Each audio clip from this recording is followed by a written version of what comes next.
Di luar kemungkinan dia sakit beneran atau otaknya crash atau error gitu ya. Bisa saja juga Rosuryo ini ketika menjawab pertanyaan-pertanyaan anggota kepolisian di dalam itu jawabannya salah semua gitu. Makanya dikasih kursi roda. Kalau bener semua dikasih sepeda. Pak Jokowi dong.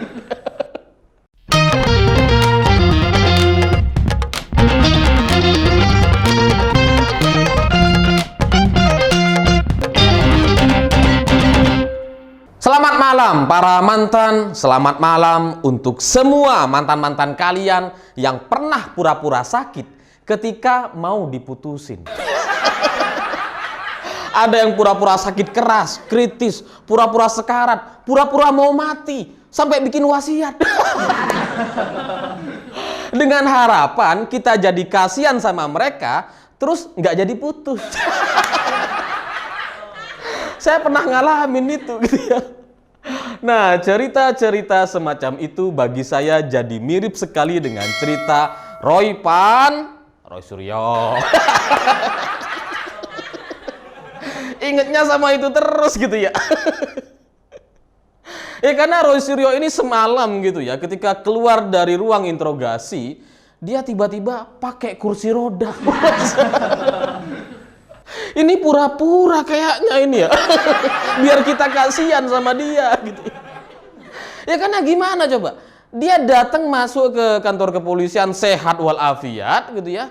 Terus kemudian keluar-keluar udah pakai kursi roda. Padahal cuma 12 jam ditanyain sama polisi gitu. Dan pertanyaannya pasti ya mudah-mudah lah untuk dijawab gitu. Ya minimal nggak sesulit sama ujian nasional lah. Ini kok sampai pakai kursi roda gitu. Lemes besti gitu ya. Sampai lumpuh kayaknya gitu. Saya kan jadi penasaran pertanyaan-pertanyaan polisi ini sesulit apa sih gitu. Sampai bikin otaknya Roy Suryo tuh hang.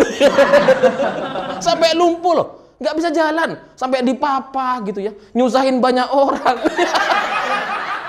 Wartawan yang udah nunggu berjam-jam di depan kantor itu kemudian mereka nggak dapat berita apa-apa kecuali berita soal lumpuhnya Roy Suryo. Roy Suryo yang biasanya ketawa ambiar, krompiang, tiba-tiba lumpuh, nggak ada suaranya. Karena bagi saya gitu ya, selumpuh-lumpuhnya, serusak-rusaknya, tetap aja kalau digesekin itu bunyi biasanya. Ini kok malah nggak bicara sama sekali gitu. Habis dipapa terus dia nggak bilang apa-apa tuh. Merem aja mukanya. Saya kan jadi juga penasaran gitu. Ini Roy Suryo sakit apa ini? Kok tiba-tiba nggak bisa bicara, nggak bisa jalan? Jangan-jangan stroke ini.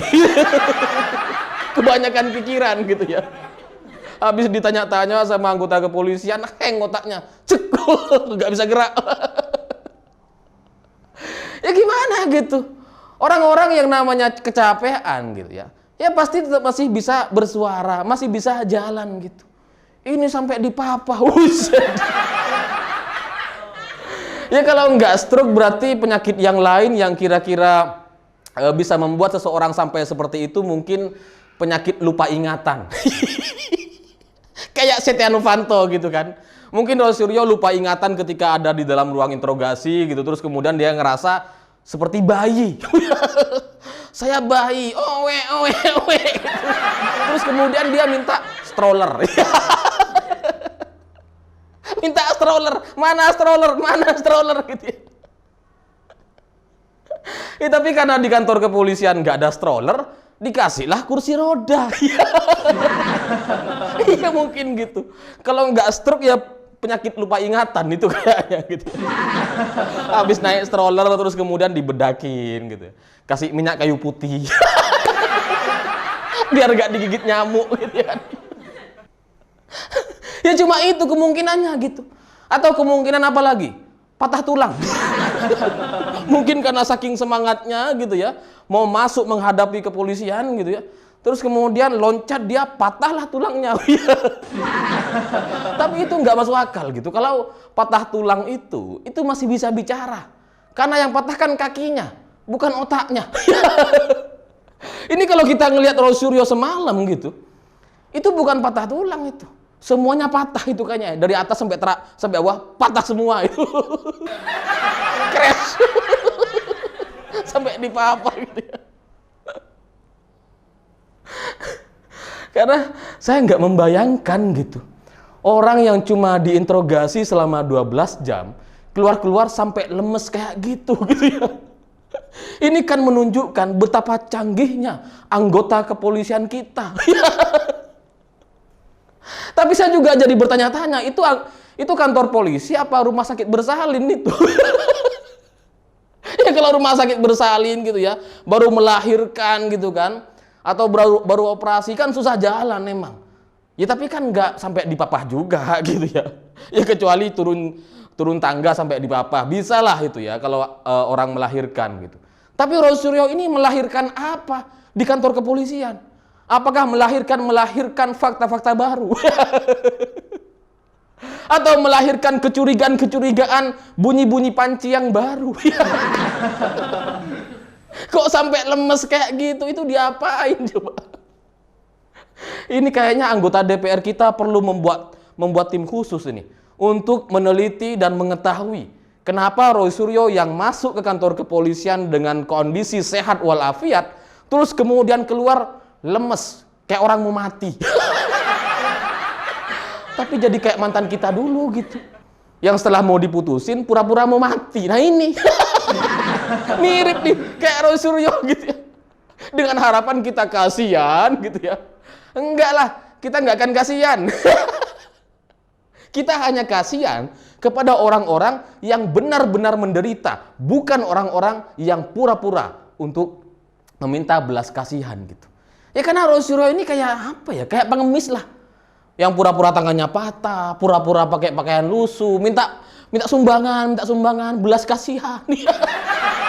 Mirip kayak gitu. Ya saya nggak mau kasihan lah, karena saya nggak percaya gitu ya.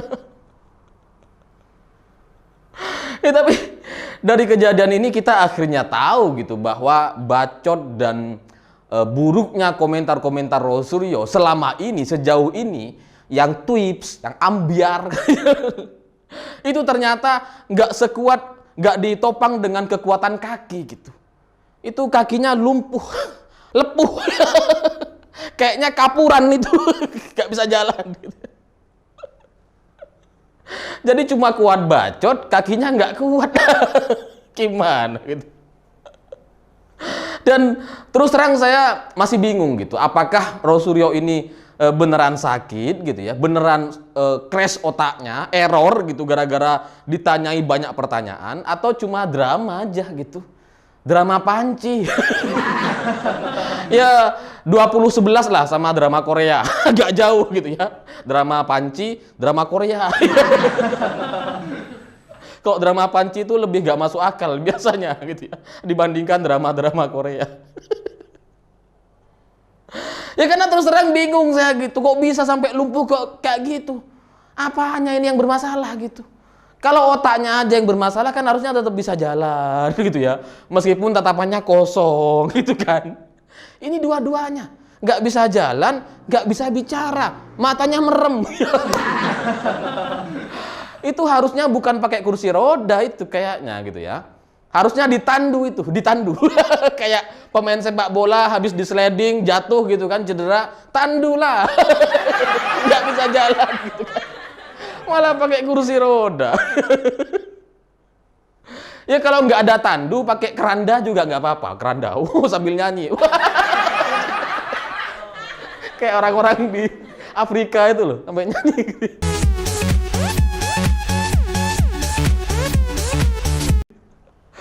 Peti mati yang itu ya. Kalau nggak ada ya peti mati nggak apa-apa gitu. Taruhlah Rosuryo di situ, diantar sampai mobil gitu. Mobilnya pakai mobil ambulan. Aduh, jahat banget saya ini.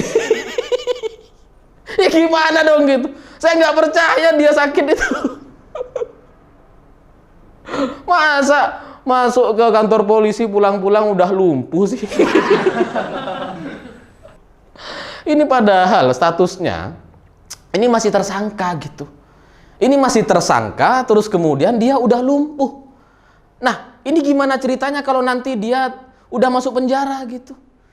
Jangan-jangan lebih lumpuh dari sekarang ini. Jadi harus gak bisa ngapa-ngapain, diangkat, digotong gitu kan. Itu nyusahin orang banyak itu. Kasihan petugas lapasnya gitu. Kalau sampai bener-bener lemes nanti di penjara gitu kan. Cuma gara-gara Roy Suryo itu repot satu lapas itu ngangkutin dia. Mana berat lagi gitu kan. Ya masih ada itunya, elemen-elemen pancinya di dalamnya mungkin gitu. Berat gitu. Masih tersangka udah lemes gitu. Masuk penjara mungkin, wah gak enak saya bilangnya. Pemikiran saya udah liar banget gitu. Mau saya bilangin tapi gak enak. Tapi kalian pasti paham kan? Kalau jadi tersangka aja udah lemes kayak gitu, nggak bisa bicara, nggak bisa jalan. Ini kalau masuk penjara gimana? Itu kan? Ya tapi di luar itu, di luar kemungkinan dia sakit beneran atau otaknya crash atau error gitu ya. Bisa saja juga Rosuryo ini ketika menjawab pertanyaan-pertanyaan anggota kepolisian di dalam itu jawabannya salah semua gitu. Makanya dikasih kursi roda. Kalau bener semua dikasih sepeda. Pak Jokowi dong. Ya gimana gitu? Ini saya nggak menemukan alasan-alasan yang logis dari seorang Rosuryo yang masuk diwawancara, diinterogasi sama anggota kepolisian, terus keluar-keluar lemes kayak gitu. Kayak orang mau mati coba. Kayak orang sekarat. Kan pasti pura-pura gitu. Atau jangan-jangan Rosuryo memang sudah cukup tua gitu ya. Dan dia punya banyak penyakit gitu yang kemudian kambuh seketika gara-gara dia stres gitu ya. Yang mana tahu, tapi pada intinya gitu ya. Ini masyarakat Indonesia saya yakin banyak yang setuju dengan saya dan mereka nggak percaya bahwa Rosuryo ini sakit gitu. Maka perlu untuk diteliti, perlu untuk dicek kondisi kesehatannya gitu. Beneran sakit atau pura-pura ini? Kalau pura-pura ya kasih pasal lagi. Biar tambah lama di penjara. Ya karena pada akhirnya kalau kita ngelihat Rosuryo kayak gitu, yang biasanya senyum lebar gitu kan, dengan kumis lelenya, ambiar, tiba-tiba lemes kayak gini, ini kan kita nggak percaya gitu, pasti mencurigakan ini orang ini. Apa tujuannya setelah ini nih? Tapi pada akhirnya buat Roy Suryo dan teman-teman pengacara atau kuasa hukumnya kalau nonton video ini gitu ya, saya ingin sampaikan begini, nggak ada jalan keluar, udah mentok ini. Kalian mau main drama-drama kayak gimana pun nggak ngaruh gitu, karena udah tersangka lah gimana. Dikit lagi gol ini, udah depan gawang tinggal cek masuk dia, masuk penjara dia. Jadi ya sudahlah, lepaskan sajalah. kasih masuk gitu. Dan bagi petugas-petugas lapas yang berencana atau direncanakan untuk menerima dan mengayomi Roy Suryo, seorang mantan Menteri Pemuda dan Olahraga Indonesia gitu ya, kita perlu melakukan ritual-ritual atau pembersihan-pembersihan agar kondisi di lapas ini kondusif gitu. Minimal dengan memulai untuk memberikan label kepada setiap panci-panci yang ada di sana. Kasih label gitu. Atau kasih cat lah. Cat merah atau cat putih. Kalau biru jangan, hambalang gitu. Kasih cat lah, tandain gitu. Takutnya apa? Takutnya Rosuryo masuk, keluar, hilang semua itu panci-panci. Kerugian negara nanti ini. Udah ngasih makan gratis, pancinya hilang. Ya. Jangan gitu ya. Jangan sampai, harus kita amankan lah panci-panci itu.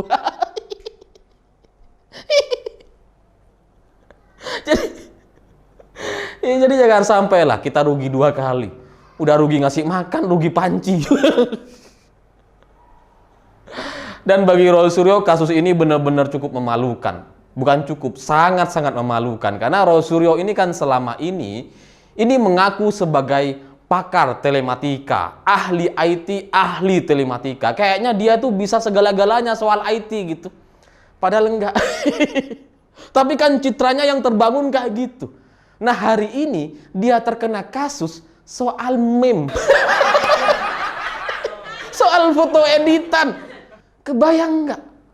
Ibarat saya pakar mantan, terus kemudian ada orang ngaku, enggak, kamu nggak punya mantan. Wah, betapa malunya gitu kan. Ini Roy Suryo yang pakar telematika gitu. Kena kasus foto editan.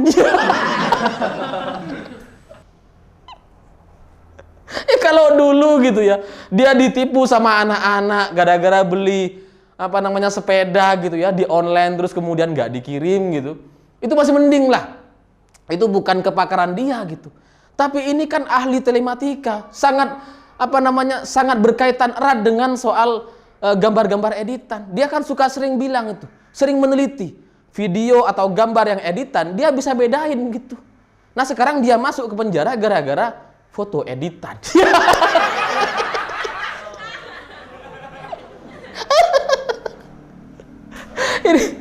Ini kita jadi ngetawain orang susah gitu ya. Enggak lah, Roy Suryo ini enggak susah gitu. Dia pantas lah untuk ditertawakan. Semoga pada akhirnya Roy Suryo segera ditangkap, segera dipenjara, agar kita satu Indonesia bisa berbahagia dengan itu gitu. Karena penista agama itu memang harus dipenjara gitu. Karena bagaimanapun mengedit atau menyebarkan meme stupa di Borobudur itu benar-benar adalah sebuah penghinaan terhadap tempat suci yang disucikan. Saya pikir itu. Terima kasih sudah menonton. Jangan lupa subscribe, like, dan komen. Begitulah kura-kura.